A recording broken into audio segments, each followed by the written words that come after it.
धन्यवाद, धन्यवाद, धन्यवाद, धन्यवाद। परमपिता परमेश्वर, हम आपका हृदय से धन्यवाद करते हैं क्योंकि आप धन्यवाद के योग्य हैं। सारी महिमा आपकी है, आदर भी आपका है और सब कुछ के करने वाले भी आप हैं। आपका धन्यवाद करते हैं कि आप हमारे जीवन में, हम सब के जीवन में जितने लोग आपके वचन में पूरी तरीके से समर्पित होकर मन लगा रहे हैं, उनके जीवन में आप अपनी सामर्थ्य के द्वारा कार्य कर रहे हैं और आप सबको अपने इकलौते पुत्र प्रभु यीशु मसीह के स्वरूप में परिवर्तित करने का काम कर रहे हैं, ताकि हमारा जीवन उसके प्रगटीकरण के द्वारा आपकी महिमा का कारण बने और सारी महिमा आपको मिले, क्योंकि आप महिमा के प्रभु हैं। इसलिए धन्यवाद करते हुए आपकी शरण में आते हैं, आपके वचनों के लिए धन्यवाद करते हैं, पवित्र आत्मा के लिए धन्यवाद करते हैं, पवित्र आत्मा की सहायता के लिए धन्यवाद करते हैं, पवित्र आत्मा की सामर्थ्य के लिए धन्यवाद करते हैं, पवित्र आत्मा के वचनों को प्रकाशित करने के लिए धन्यवाद करते हैं और धन्यवाद के साथ आपका धन्यवाद करते हैं प्रभु, क्योंकि आपने हमारे लिए ऐसी योजना बनाई और हमें सहायक दिया। यदि आपने सहायक न दिया होता तो हमारे जीवन में कुछ भी संभव नहीं था। इसलिए प्रभु सारी महिमा आपको मिले। इस प्रार्थना को आपके इकलौते पुत्र प्रभु यीशु मसीह के नाम से मांगते हैं, आमीन। Praise the Lord. हम परमेश्वर का धन्यवाद करते हैं। The glory of God part 3। all things were made and came into existence through him। यानी सारी चीजें उसी के द्वारा उत्पन्न हुई और सारी चीजें उसी के द्वारा वजूद में आई, प्रकट हुई। वो कौन है जिसके द्वारा सारी चीजें उत्पन्न हुई और सारी चीजों की सृष्टि हुई और सारी चीजें प्रकट की गई? किसके द्वारा? Through him. यूहन्ना रचित सुसमाचार उसका पहला अध्याय और उसका 1, 2 और 3 पद पढ़ेंगे, हिंदी में फिर इंग्लिश में। आदि में मतलब उत्पत्ति की बात कर रहा है। इन द बिगिनिंग, आदि में वचन था और वचन परमेश्वर के साथ था और वह परमेश्वर के साथ भी था और वही परमेश्वर था। देखिए, आपको हमने बताया ना कि जहां पे आप देखेंगे तंबू भी वही है और याजक भी, महायाजक भी वही है और बलिदान का पशु भी वही है, बलि पशु भी वही है, सब कुछ वही है, ऑल इन ऑल। तो इसमें हमको ये नहीं कहा जा रहा है कि तुम्हें किसी चीज को कुछ करना है, तुम्हें बस ये समझना है कि सब कुछ करने वाला वही है। सृष्टि बनाने वाला कौन है? वही सृष्टि जो बनाने वाला, वही सृष्टि चलाने वाला भी है। तो जब सृष्टि बनाने वाले को हम नहीं जानते तो चलाने वाले को कहां से जानेंगे? और अगर आप और हम उसके हाथ की सृष्टि हैं तो बिना उसके हमारा जीवन फंस जाएगा। इसलिए बहुत ध्यान से देखिए कि आदि में वचन था, वचन परमेश्वर के साथ था और वचन परमेश्वर था। यही आदि में परमेश्वर के साथ था। किसके द्वारा? ना आदि में क्या था? उसी से सब उत्पन्न हुआ है और जो कुछ उत्पन्न हुआ है उसमें से कोई भी वस्तु उसके बिना उत्पन्न नहीं हुई है। यानी जो कुछ आपको दिखाई दे रहा है सृष्टि में, स्वर्ग से लेके और पृथ्वी के और पानी के अंदर तक जो कुछ दिख रहा है वो सब किसने बनाया? वचन से बना। वचन परमेश्वर, आदि में वचन था, वचन परमेश्वर के साथ था और वचन परमेश्वर था। जी, यही आदि में परमेश्वर के साथ था। इसी के द्वारा सब चीजों की सृष्टि हुई, सब कुछ उत्पन्न हुआ और जो कुछ उत्पन्न हुआ है उसमें से कोई भी वस्तु उसके बिना उत्पन्न नहीं हुई। अब ये इंग्लिश में पढ़ दीजिए। इन the beginning, before all time, यानी उत्पत्ति में भेज रहा है। बिफोर ऑल टाइम मतलब इन द बिगिनिंग। आप उत्पत्ति में जाइए, पहला अध्याय पहला पद। In the was the word, bracket में लिखा हुआ क्राइस्ट। ये जो वर्ड था ये कौन था? क्राइस्ट। वहां यीशु नहीं है लेकिन मसीह है, ठीक है जी। And the word was with God and the word was Christ himself God. और जिसको आप मसीह कह रहे हैं वही परमेश्वर था। He was present originally with God. इसका मतलब दो लोग हैं, गॉड द फादर और ये क्राइस्ट कौन है? God the son. इसने पैदा किया सब कुछ पिता के द्वारा। जी, all things were made and came into existence through him. यानी यीशु मसीह ने बनाया नहीं, बनाया पिता ने और यीशु मसीह के द्वारा प्रकट किया।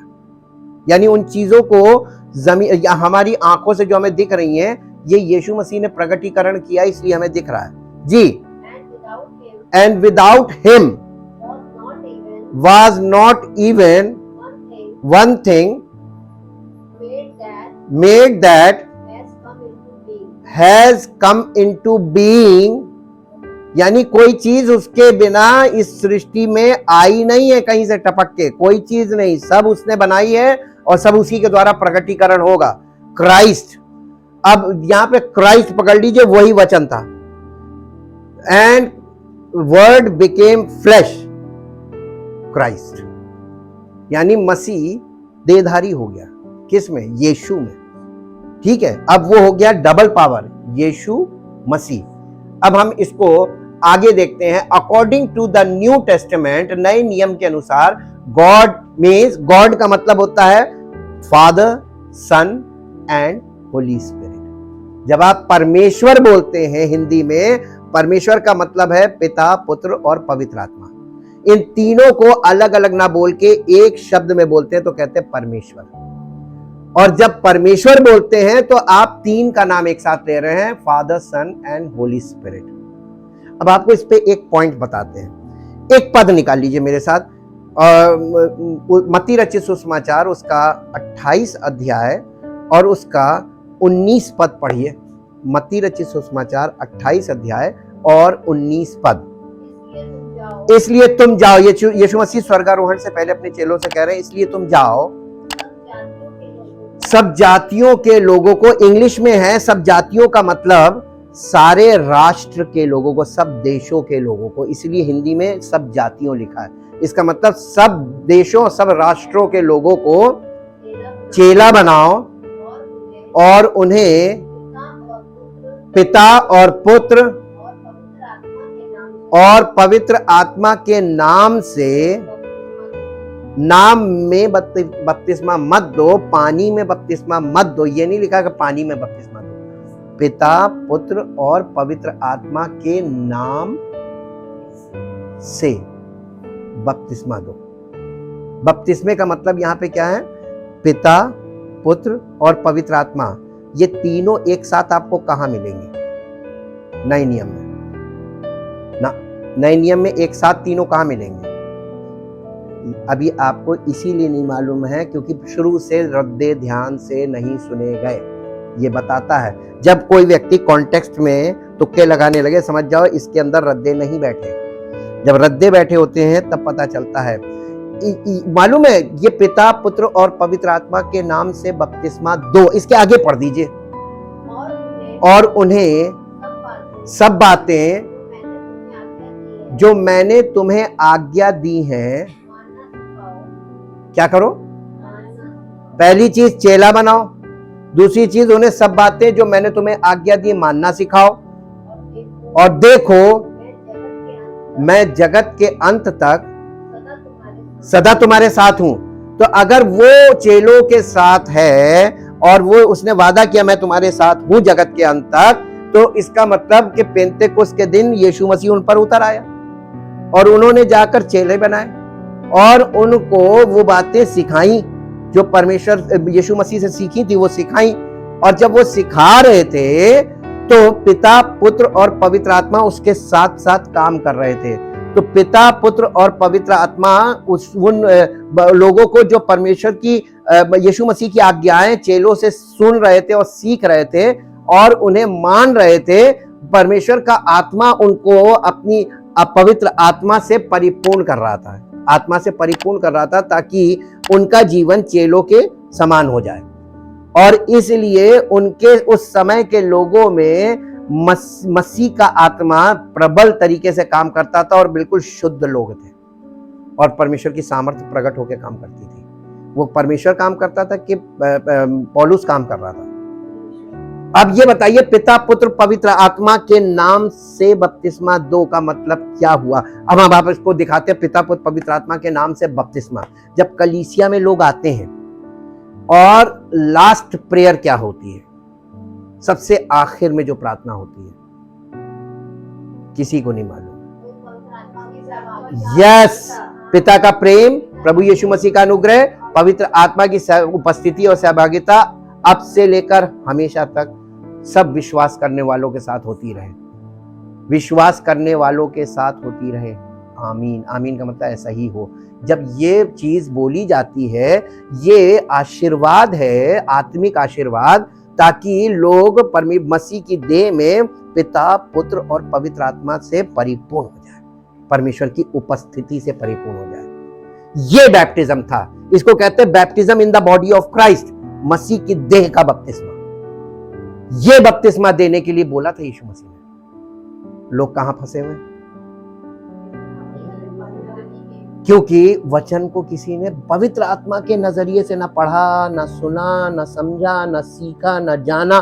सब अपने अपने वर्जन लेकर खड़े हो गए। जिसको जो समझ में आया वो प्रचार करने लगा और वही सिखाने लगा, वही लोगों के दिमागों में बैठाने लगा। इसलिए समस्या खड़ी हो गई। परमेश्वर का वचन बिल्कुल शुद्ध है और सच्चा है और परमेश्वर का काम बिल्कुल परफेक्ट है।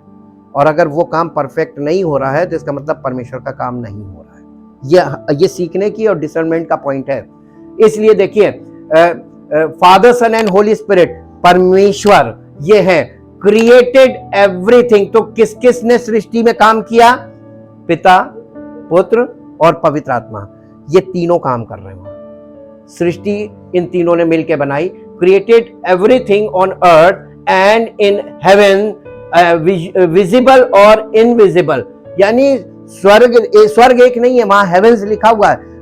परमेश्वर ने पृथ्वी बनाई, पृथ्वी एक है, और स्वर्ग बनाए और देखी अनदेखी चीजों को बनाया। God the Father is a spirit. परमेश्वर जो आत्मा है, वह परमेश्वर पिता आत्मा है। And God the Son is the Word, यानी क्राइस्ट। और जो परमेश्वर पुत्र है वो वर्ड है, मींस क्राइस्ट, मसीह। And God the Holy Spirit, और परमेश्वर पवित्र आत्मा कौन है? God the Holy Spirit is the spirit of wisdom and knowledge. और ये मिल के तीनों ने काम किया। कोई कारीगरी का काम करने के लिए परमेश्वर जो मेन है, पिता, वो निर्देश दे रहा है, पुत्र उस निर्देश का पालन कर रहा है, यानी प्रगटीकरण कर रहा है, और पवित्र आत्मा उन चीजों के लिए काम कर रहा है। जैसे हमने नीति वचन में देखा कि पवित्र आत्मा के विषय में लिखा हुआ है 8 अध्याय में कि जब परमेश्वर ने सृष्टि की रचना की तो मैं कारीगर सी उसके साथ थी। तो कारीगरी कौन कर रहा? सृष्टि की कारीगरी किसने की? पवित्र आत्मा ने। बुद्धि का आत्मा, ज्ञान का आत्मा, समझ का आत्मा, ये काम कर रहा था और सृष्टि इस तरीके से बनी है। God made Christ, made the heavens and, God made the heavens and earth and all things in heaven's and on earth is perfect. परमेश्वर ने आकाश और पृथ्वी की रचना की और सब कुछ बिल्कुल परफेक्ट बनाया। बिल्कुल परफेक्ट, आज तक वैसे ही है, परफेक्ट बनाया। Everything on earth and in heavens declares the glory of God. अगर वो परफेक्ट नहीं बनाया होता तो ये सृष्टि परमेश्वर की महिमा कर रही होती? नहीं। सृष्टि परमेश्वर की महिमा कर रही है, इसका मतलब कि सृष्टि एकदम परफेक्ट बनाई है। मनुष्य जिसे उसने अपनी महिमा का स्वरूप बनाया था, अपना स्वरूप दिया था, वो उसकी महिमा क्यों नहीं कर पा रहा है? क्योंकि वो सृष्टि बनते ही बिगड़ गई है ना।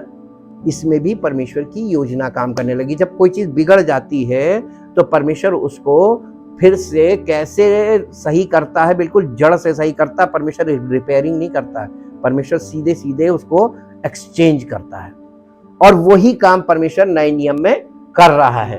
अब देखिए, क्राइस्ट एज क्रिएटर, सृष्टिकर्ता के रूप में मसीह, या मसीह सृष्टिकर्ता के रूप में, as God the Father, as God the Father's agent, यानी परमेश्वर पिता के एजेंट के रूप में इन क्रिएशन, वो सृष्टि में काम कर रहा है मसीह।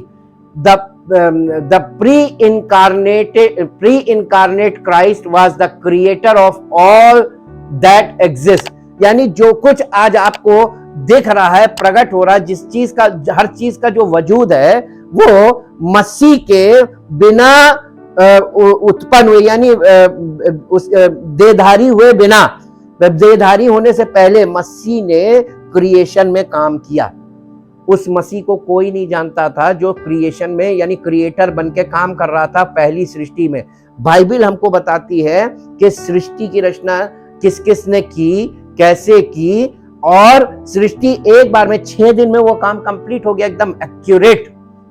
लेकिन नई सृष्टि का काम युगों से चल रहा है, अभी तक चल रहा है और आगे भी अभी चल रहा है, क्योंकि यहां पर क्या प्रॉब्लम आ गई कि ये काम समय पे।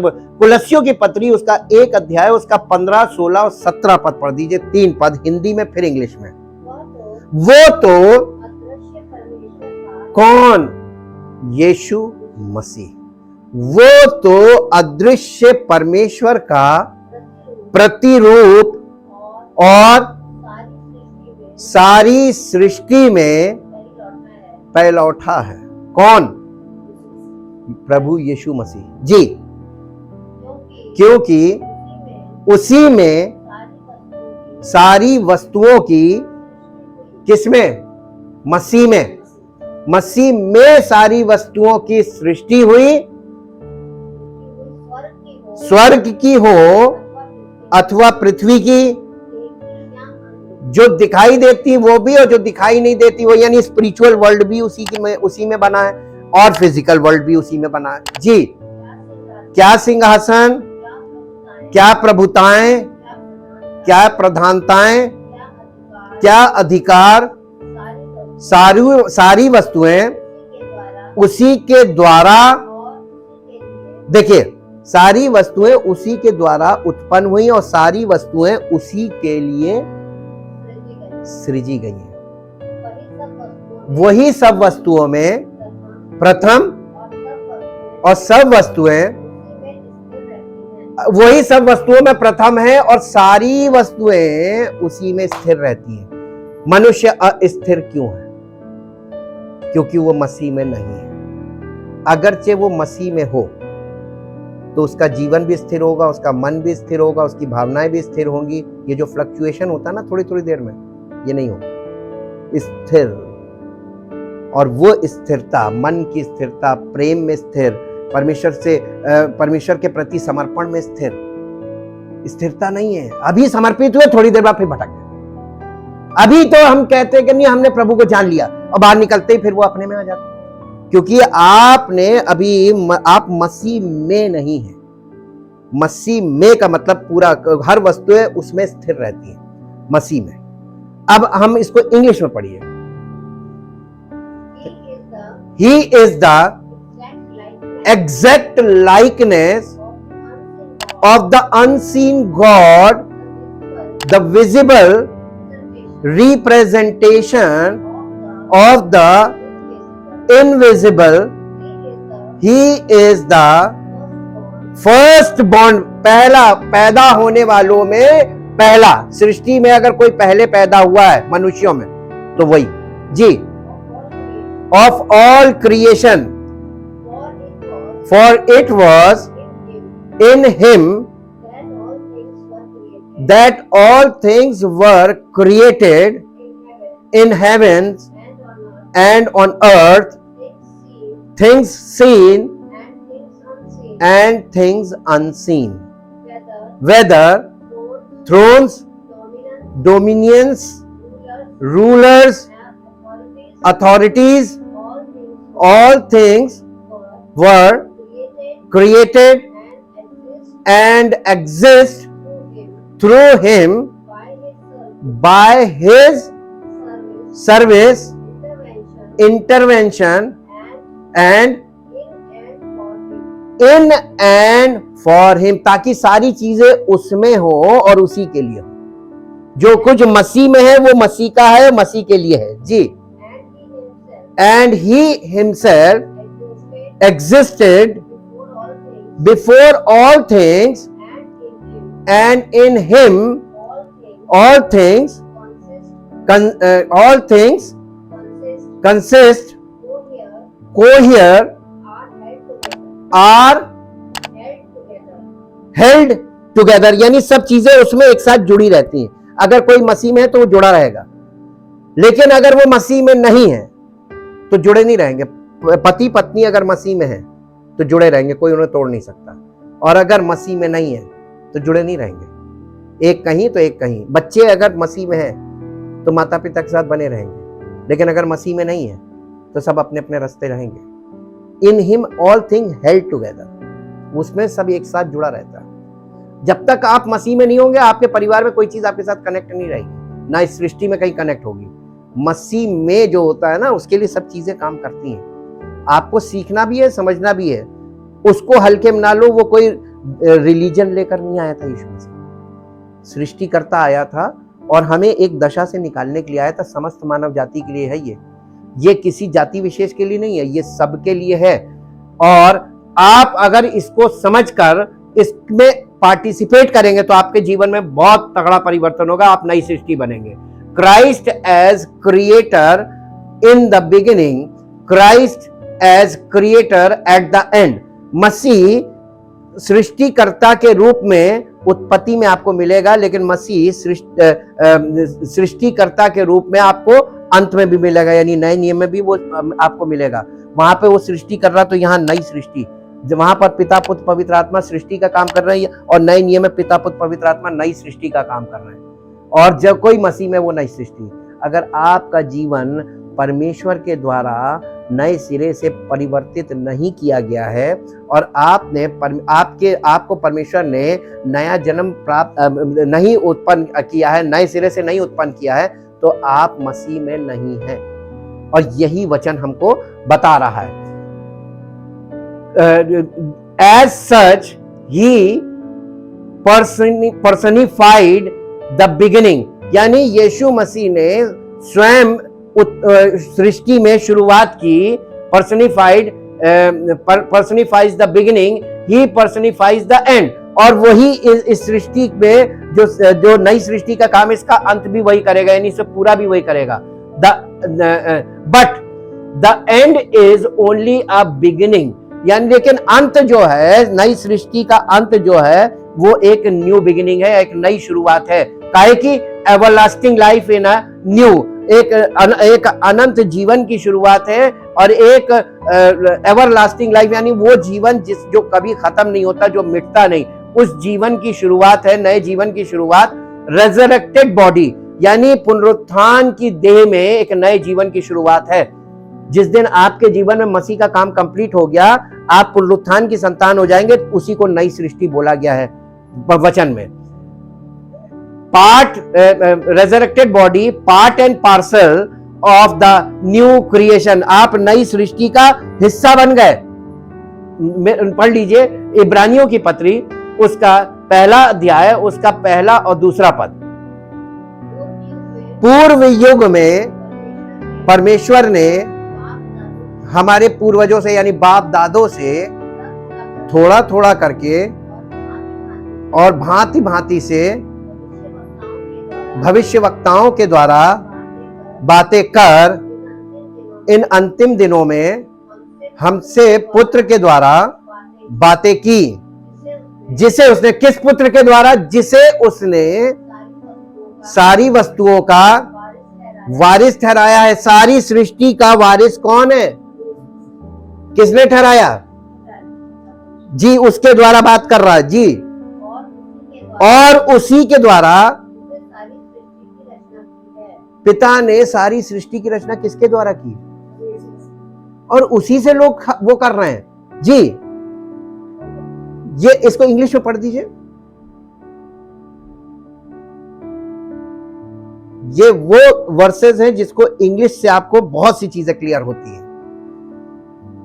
Hebrew chapter 1 verse 1 and 2.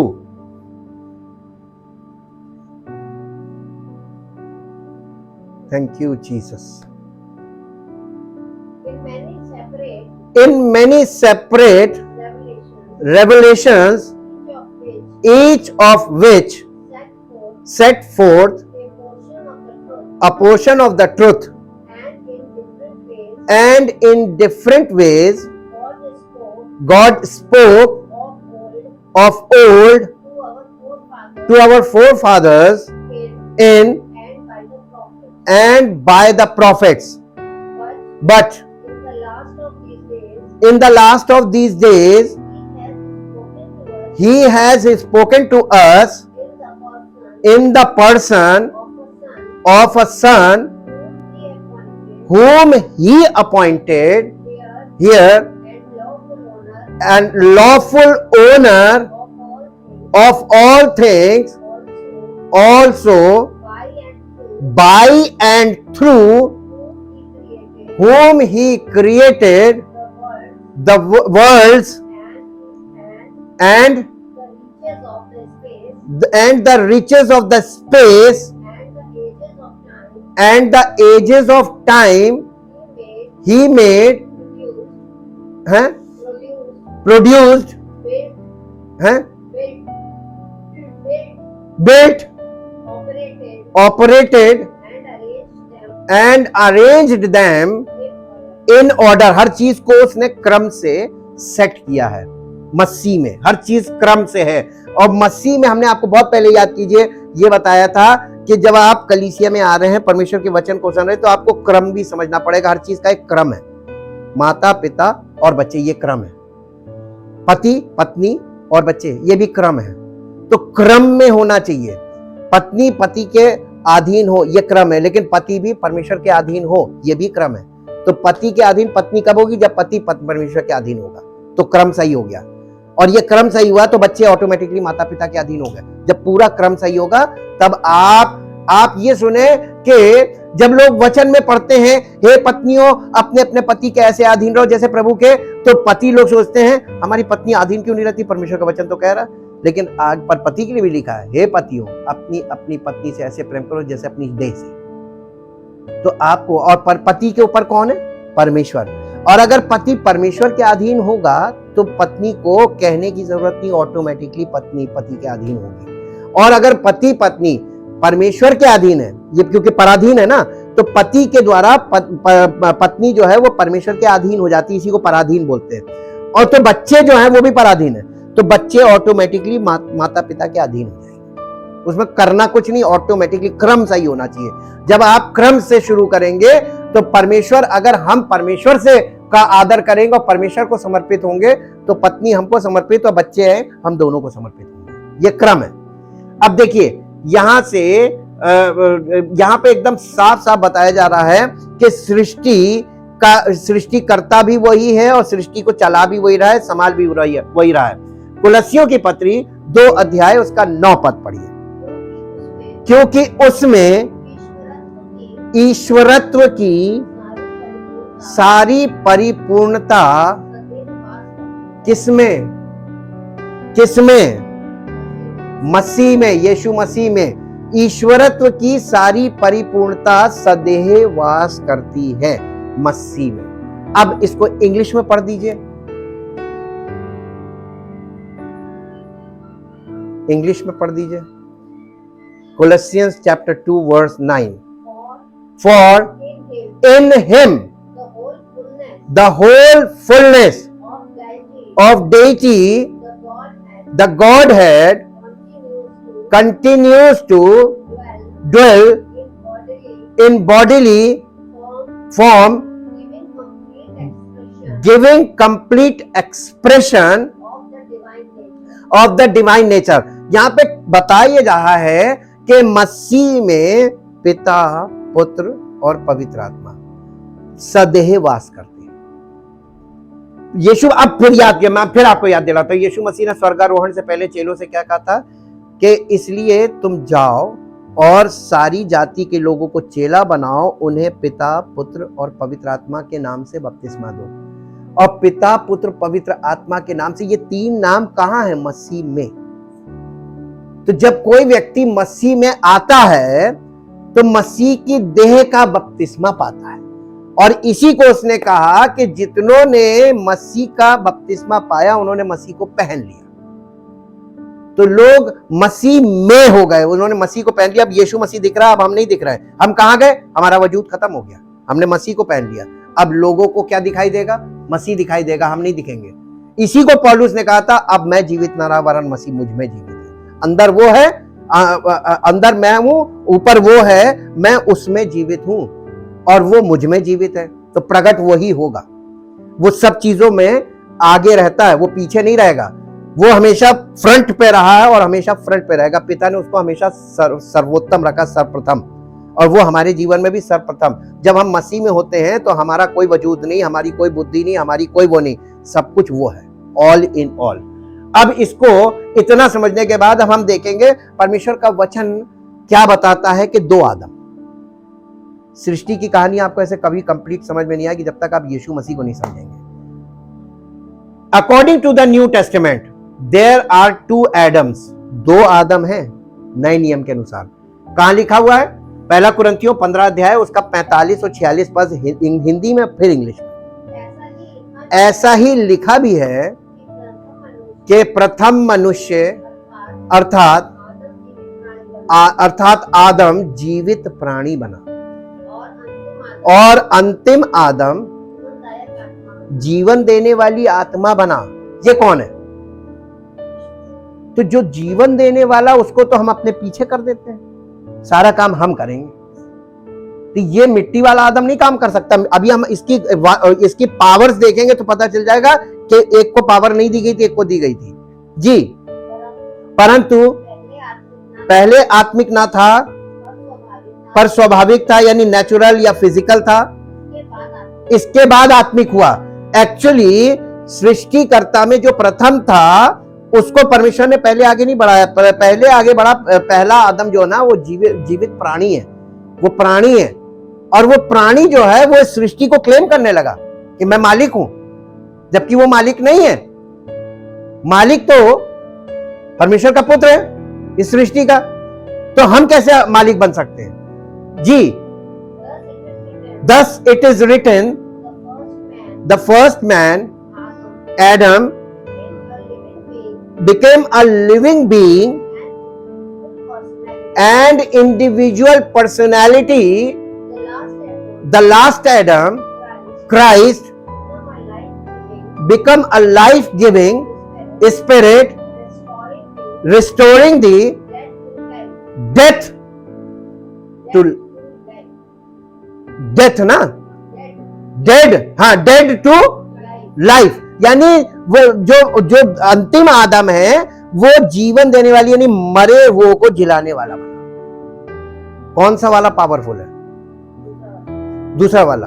उसी के साथ हम लोग वो कर रहे हैं जी।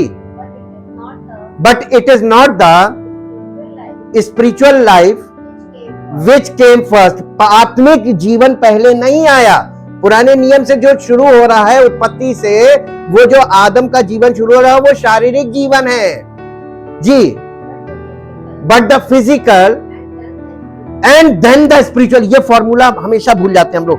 परमेश्वर का वचन पढ़ते समय इस फॉर्मूले को भूल जाते हैं। पहले कौन था? फिजिकल।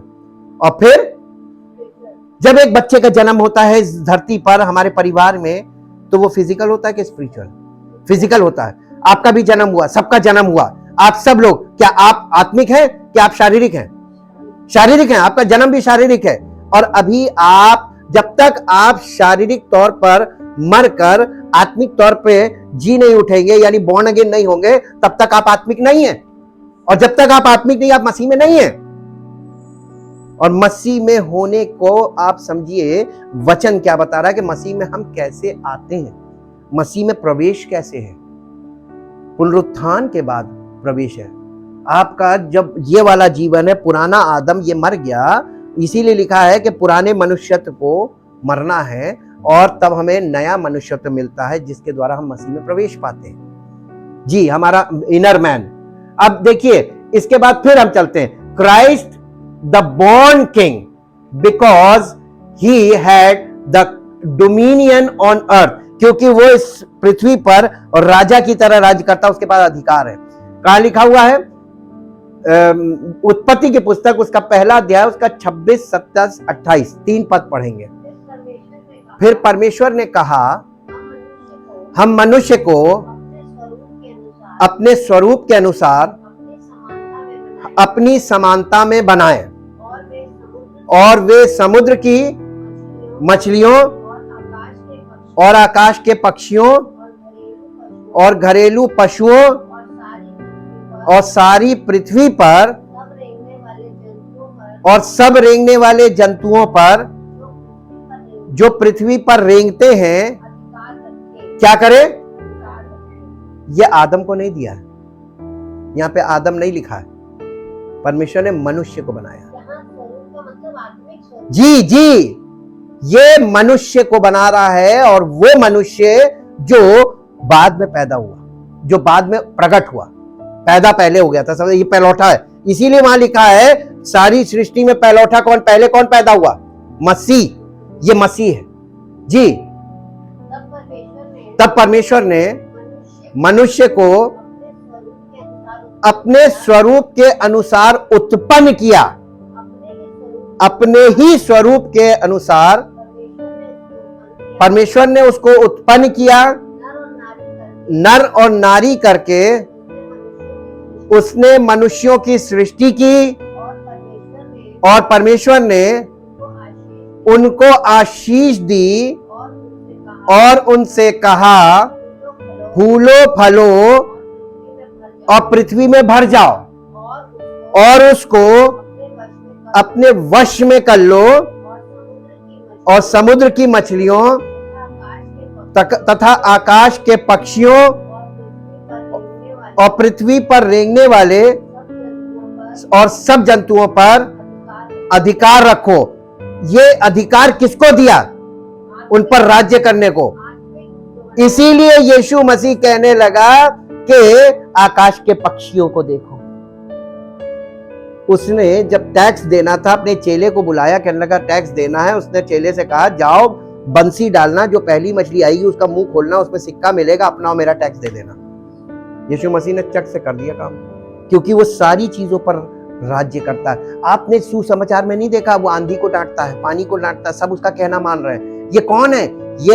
ये उत्पत्ति में जो सबसे पहले उत्पन्न हुआ, परमेश्वर के स्वरूप में। इसको देखिए, अधिकार दिया जाए, डोमिनियन। डोमिनियन का मतलब कि अधिकार के साथ शासन करने वाला राजा। He is a born king. और जब देखिए यीशु मसीह देहधारी हुआ, यानी बालक पैदा हुआ यीशु, तो देखिए स्वर्गदूतों ने कहा, आकाश में परमेश्वर की महिमा हो और पृथ्वी पर उन मनुष्यों में जिनसे वो प्रसन्न है शांति हो। किसकी बड़ाई कर रहे थे? सृष्टिकर्ता पैदा हुआ है। ये मामूली चीज नहीं, मामूली व्यक्ति नहीं है, और ये मामूली काम नहीं परमेश्वर कर रहा है जो सबके सामने हुए। लेकिन लोग इन चीजों को नहीं देख सकते। फिजिकल आदमी इन चीजों को अंडरस्टैंड नहीं करता, ग्रास्प नहीं करता, और कभी कभी अंडरस्टैंड भी करता, ग्रास्प भी करता, तो बिलीव नहीं करता, इसको ग्रहण नहीं करता, इसकी प्रतीति नहीं करता। इसलिए उसके जीवन में बहुत से काम नहीं हो पाते। अब देखिए यही वो है। और इसके बाद पहला कुरिन्थियों 15 अध्याय 47 पद पढ़िए। प्रथम मनुष्य धरती से, देखिए 2 अध्याय, उत्पत्ति 2 अध्याय 7 पद में परमेश्वर ने एक मिट्टी का पुतला बनाया, उसमें जीवन का श्वास फूका और आदम जीवित प्राणी बना। काहे से बना? मिट्टी से। यीशु मसीह को नहीं बनाया। He is not a create, वो उसको बनाया नहीं था यीशु मसीह को। यीशु मसीह को परमेश्वर ने उत्पन्न किया था।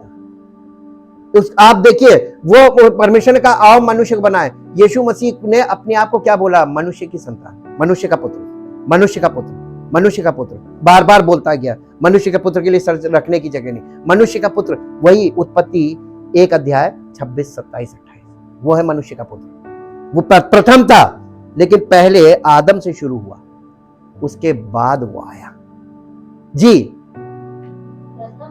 प्रथम मनुष्य धरती से अर्थात मिट्टी का था, दूसरा मनुष्य स्वर्गीय है। ये स्वर्गीय है, और ये स्वर्गीय परमेश्वर का पुत्र जो उत्पत्ति 1 में जिसका वर्णन है, इसी के द्वारा सारी सृष्टि की रचना हुई। अब आप फिर देखिए, first Adam made from the dust of the ground as we are, जैसे हम मिट्टी के बने, ठीक, हम भी मिट्टी के बने, वापस मिट्टी मिलेंगे। इसका नहीं, first Adam was the care taker in the garden of Eden, यानी जो पहला आदम जिसको बोल रहे हैं हम लोग, मिट्टी का जो था, वो क्या था, वो बागे अदन में परमेश्वर ने उसको केयर टेकर रखा था, वो अधिकारी नहीं था। राज्य किसके हाथ में था? यीशु मसीह के हाथ में, और यीशु मसीह उस समय प्रकट नहीं हुआ था, इसलिए परमेश्वर का राज्य प्रकट नहीं था पुराने नियम में। पुराने नियम में परमेश्वर का राज्य आपको कहीं दिखे तो बताइए, बाइबल पढ़ लीजिए, कहीं परमेश्वर के राज्य की चर्चा मिले तो बताइएगा। नहीं है ना? क्यों नहीं है?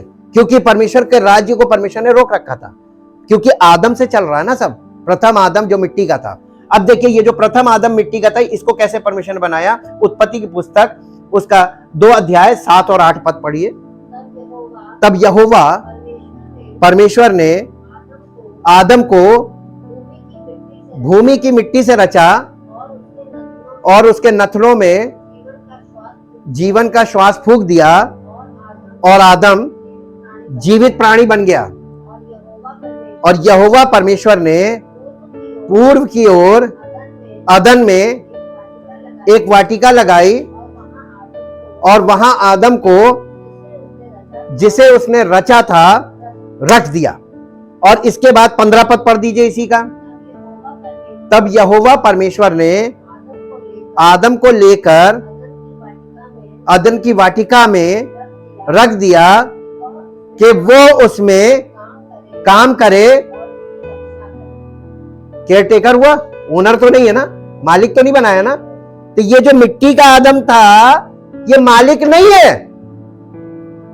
पहले हम क्या सोचते थे, हम अपनी बता रहे, हम पहले ये सोचते थे कि मनुष्य को परमेश्वर ने इस सृष्टि का मालिक बनाया ना। हमारा विचार गलत था। हमको जब ये स्पष्ट हो गया कि वो मालिक जो था वो प्रभु यीशु मसीह था, उत्पत्ति जी, वो है मेन मालिक, और हम केवल केयर टेकर। जो मिट्टी का आदम था वो केवल केयर टेकर था कि उसमें काम करे। यीशु मसीह को नहीं बोला गया काम करने, उसको शासन मिला, और आदम को क्या मिला था? काम करो और रखवाली करो। ये केयर टेकर का काम है। आप घर में जब आप किसी को घर सौंप देते हैं तो वो घर में काम करता है, उसकी रखवाली करता है, केयर टेकर इसी को बोलते हैं। तो ये जो पहला आदम है ये केयर टेकर था, और केयर टेकर ने सृष्टि को, हम सब जितने भी आज मनुष्य हैं फिजिकल, सब पहले आदम की श्रेणी में से जितने भी हैं, we all are caretaker on earth.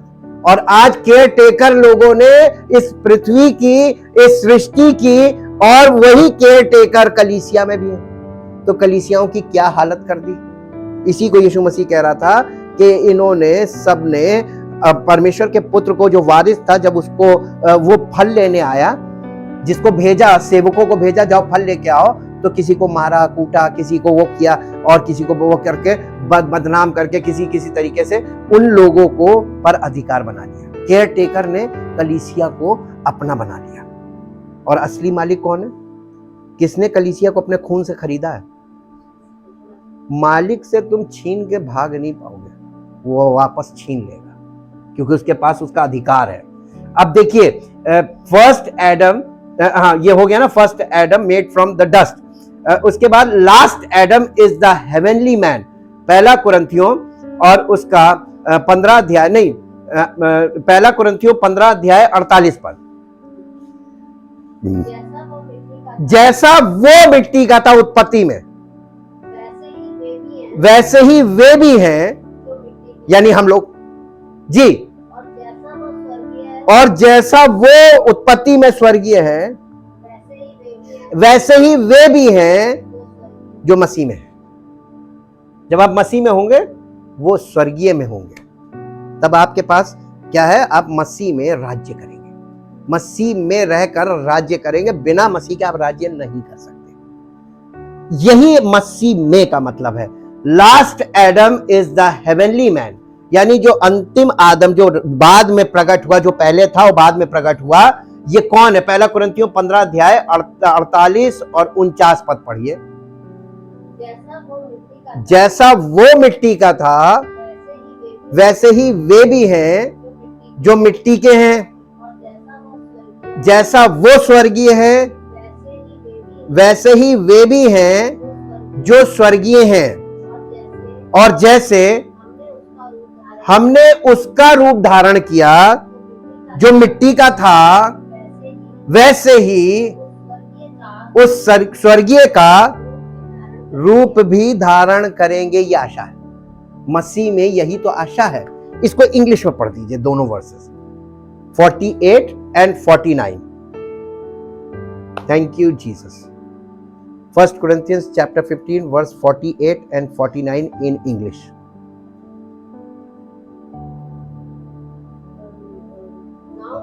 Now those who are made of the dust are like him who was first made of the dust, earthly minded, जमीनी बुद्धि का, जमीनी मन का आदमी जी, and as is the man from heaven, so also are those who are of heaven, heavenly minded, and just as we have borne the image of the man of dust, so shall we that, and so let us also bear the image of the man of heaven, heavenly minded। आप और हम जैसे उसका रूप में हैं वैसे ही हम उसके रूप में भी हो सकते हैं। आदम दोनों हैं, बस अंतर क्या है, एक शारीरिक है और एक आत्मिक है ना। आत्मिक स्वभाव नहीं है, आत्मिक व्यक्ति है, ये देह है। मसीह की देह में हम, मसीह प्रकट होता है जो आत्मिक है, तो हम उसमें छिपे हुए हैं, तो हम स्वर्गीय देह में छिपे हुए हैं। और ये हमेशा याद रखिएगा, आपकी बॉडी स्वर्गीय बॉडी नहीं है, ये मिट्टी की बॉडी मसीह में जब छिपती है तो ये स्वर्गीय बन जाती है। इसीलिए परमेश्वर ने कलीसिया को सब प्रकार की आत्मिक आशीषें मसीह में दे दी। इफिसियों की पत्री उसका पहला अध्याय उसका 3 पद बोल रहे हैं, वहां लिखा है कि परमेश्वर ने स्वर्गीय आशीष कलीसिया को स्वर्गीय स्थानों में सब प्रकार की आत्मिक आशीषें मसीह में दे दी। कब? उत्पत्ति 1 अध्याय उसका 26, 27, 28, वहां पर पूरी आशीषें दे दी गई है मसीह में, कलीसिया में, दोनों चीजों का जिक्र आया वहां। और जब आप कलीसिया में यानी मसीह की देह में, आप मसीह में और मसीह की देह में आ जाते हैं तो वो सारी आशीषों को आपको मिलने लगती है। प्रार्थना करने से नहीं मिलेगी, कंडीशन है, वो कंडीशन पूरी होगी मिलेगी। अब परमेश्वर का वचन कंडीशनल बात ही तो बताता है, परमेश्वर के सारे वादे कंडीशनल है। Fulfil the condition and receive the promise. ये अंत में आगे पढ़ दीजिए, इसी 15 अध्याय में, 1 कुरिन्थियों 15 अध्याय उसका 21 और 22 पद। क्योंकि जब मनुष्य के द्वारा मृत्यु आई तो मनुष्य ही के द्वारा मरे हुओं का पुनरुत्थान भी आया। और जैसे आदम में सब मरते हैं वैसे ही मसीह में कितने मरते हैं? सब मरते हैं। और कितने जिलाए जाएंगे? सब जिलाए जाएंगे।